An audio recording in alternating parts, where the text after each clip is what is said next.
Hi friends, welcome to just creative well. ഇന്നത്തെ recipe വെള്ളയപ്പമാണ് അഥവാ പാലപ്പം. സാധാരണ നമ്മൾ തേങ്ങ ചേർത്താണ് വെള്ളയപ്പം ഉണ്ടാക്കാറ്. തലേ ദിവസം തന്നെ അരി വെള്ളത്തിലിട്ട് കുതിർത്ത് വെച്ചും ഒക്കെയാണ് ഉണ്ടാക്കാറ്. എന്നാൽ ഇത് വളരെ ഈസി ആയിട്ട് നമുക്ക് ഉണ്ടാക്കാൻ പറ്റുന്ന ഒരു റെസിപ്പിയാണ്. നമ്മൾ അരി വെള്ളത്തിലിടാൻ മറന്നുപോയാലും നമുക്കുണ്ടാക്കാം. ഒരുപാട് സമയവും നമുക്ക് ആവശ്യമില്ല, ഒരുപാട് ചേരുവകളും നമ്മൾക്ക് ആവശ്യമില്ല. അതേസമയം ഭയങ്കര സോഫ്റ്റുമാണ്, നല്ല ടേസ്റ്റിയുമാണ്. ഇതിനകത്ത് തേങ്ങ ചേർത്തിട്ടില്ല എന്നുള്ളതും ആർക്കും മനസ്സിലാവത്തില്ല. അത്രയും ടേസ്റ്റി ആയിട്ടുള്ള ഒരു റെസിപ്പിയും കൂടിയാണിത്. ഞാനിവിടെ പറയുന്ന കറക്റ്റ് അളവിൽ എല്ലാം ചേർത്ത് കഴിഞ്ഞാൽ നമ്മൾക്ക് പെർഫെക്റ്റ് ആയിട്ടുള്ള വെള്ളയപ്പം ഉണ്ടാക്കാൻ പറ്റും. ഇതുപോലെ നല്ല ഹോൾസ് എല്ലാം വരും, ആർക്കും മനസ്സിലാവത്തില്ല ഇത് നമ്മൾ ഇൻസ്റ്റൻ്റ് ആയിട്ട് ഉണ്ടാക്കിയതാണ്.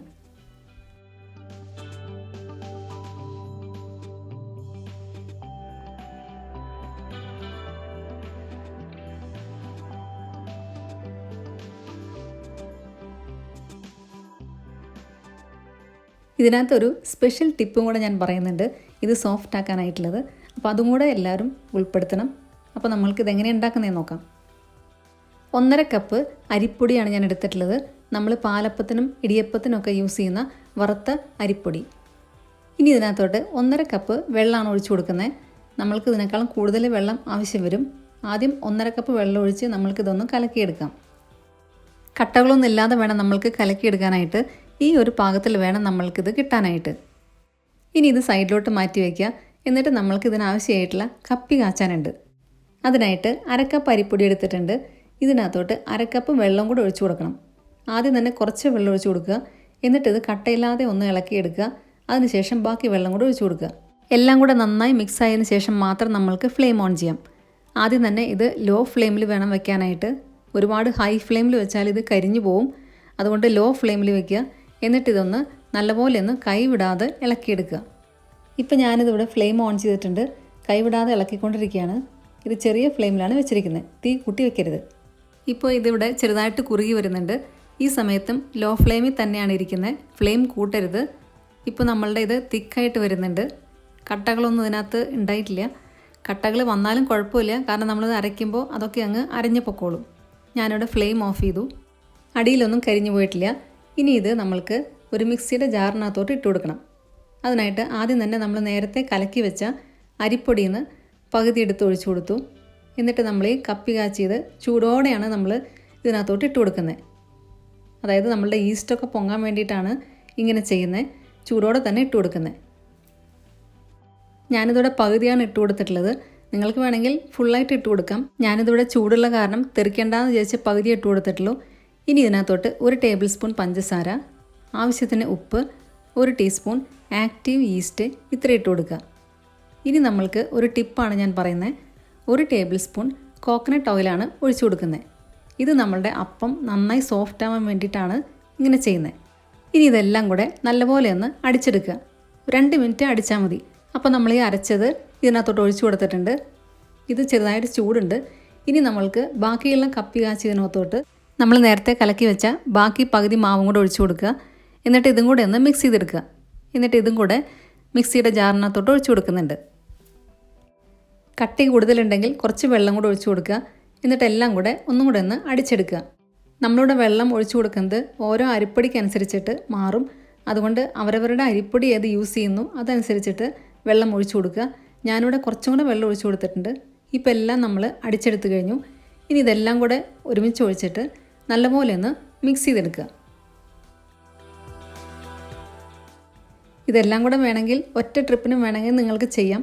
ഇത് കുറച്ച് ഓവറായിരിക്കും അങ്ങനെ ചെയ്താൽ. നമ്മൾ ആ കപ്പി കാച്ചിയതൊക്കെ ചൂടുണ്ട്, അതുകൊണ്ടാണ് ഞാനിങ്ങനെ 2 ട്രിപ്പായിട്ട് അടിച്ചെടുത്തത്. ഇനി ഇതെല്ലാം കൂടെ നല്ലപോലെ ഒന്ന് മിക്സ് ചെയ്തെടുത്തിട്ടുണ്ട്.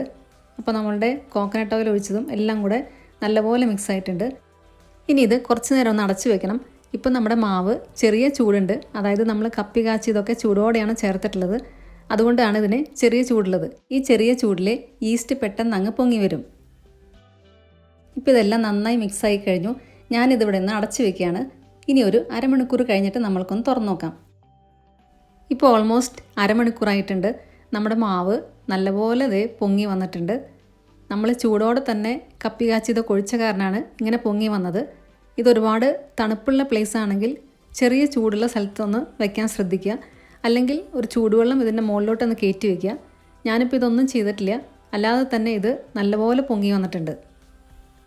അപ്പത്തിന് അരയ്ക്കുമ്പോൾ നമ്മളിതുപോലെ പൊങ്ങി വന്നാൽ പിന്നെ അത് താഴ്ന്നു പോകരുത്. അതിന് മുമ്പായിട്ട് തന്നെ നമ്മൾ അപ്പം ഉണ്ടാക്കി തീർക്കണം. ഇപ്പോൾ ഇവിടെ താഴ്ന്നു പോയിട്ടൊന്നുമില്ല, പൊങ്ങി തന്നെയാണ് ഇരിക്കുന്നത്. അപ്പോൾ ഈ സമയത്ത് നമ്മൾക്കിത് ഇളക്കിയിട്ട് ഇനി ഒന്ന് അപ്പം ഉണ്ടാക്കാം. പിന്നെ അതുപോലെ ഇതിനകത്ത് ഈസ്റ്റ് ഇടുമ്പോൾ ശ്രദ്ധിക്കണം, നല്ല ഈസ്റ്റ് ആയിരിക്കണം നമ്മൾ എടുക്കേണ്ടത്.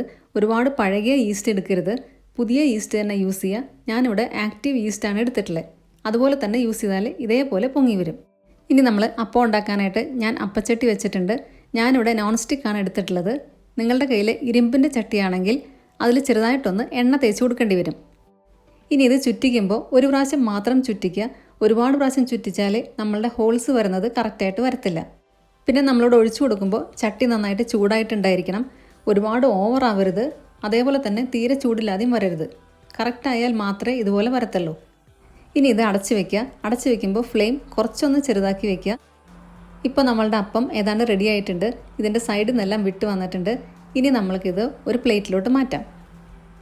തീ ഒരുപാട് കൂട്ടി വെച്ചാൽ ഇതിൻ്റെ നടുഭാഗം വെന്ത് കിട്ടത്തില്ല, ഇതിൻ്റെ സൈഡെല്ലാം അങ്ങ് കരിഞ്ഞു പോകും. അതും കൂടെ ഒന്ന് ശ്രദ്ധിക്കണം. ഇപ്പോൾ ഇവിടെ ഇതിൻ്റെ നടുഭാഗം എല്ലാം കറക്റ്റായിട്ട് വെന്ത് കിട്ടിയിട്ടുണ്ട്. ഇതേപോലെ തന്നെ എല്ലാ അപ്പവും ഉണ്ടാക്കിയെടുക്കുക. ഇതേപോലെ ഹോൾസ് എല്ലാം കറക്റ്റായിട്ട് വന്നിട്ടില്ലെങ്കിൽ നമ്മളുടെ ചട്ടിയുടെ പ്രശ്നമായിരിക്കും. ഒന്നുകിൽ ചട്ടി ചൂട് കുറഞ്ഞു, അല്ലെങ്കിൽ ചൂട് കൂടി, അങ്ങനെ എന്തെങ്കിലും ആയിരിക്കും. അപ്പോൾ അതും കൂടെ ഒന്ന് ശ്രദ്ധിക്കുക.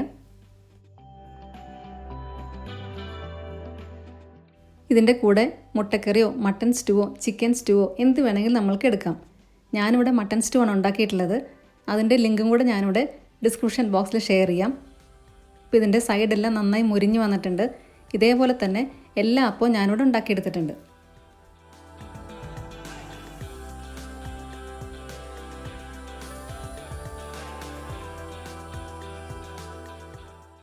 ഇത് പരന്നിരിക്കണമെന്നുണ്ടെങ്കിൽ ദോശക്കല്ലിൽ വെച്ചും ഉണ്ടാക്കിയെടുക്കാം. പെട്ടെന്ന് ഗസ്റ്റൊക്കെ വരുമ്പോൾ ഉണ്ടാക്കാൻ പറ്റിയ ഈസി ആയിട്ടുള്ള ഒരു റെസിപ്പിയാണ്.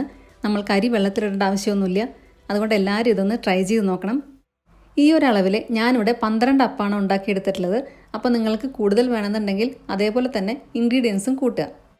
നമ്മളിതിനകത്ത് വെളിച്ചെണ്ണ ഒഴിച്ചു കൊടുക്കുന്ന സ്റ്റെപ്പ് ഒരു ഇമ്പോർട്ടൻറ്റ് ടിപ്പാണ്. ഇത് കുറേ നേരം കഴിഞ്ഞാലും ഹാർഡ് ആവത്തില്ല. നമ്മളുടെ അപ്പം നല്ല സോഫ്റ്റായിട്ടിരിക്കും ഇങ്ങനെ ചെയ്യുന്നതുകൊണ്ട്. വീഡിയോ ഇഷ്ടമെങ്കിൽ ലൈക്ക് ചെയ്യാനും ഷെയർ ചെയ്യാനും സബ്സ്ക്രൈബ് ചെയ്യാനും മറക്കരുത്. താങ്ക്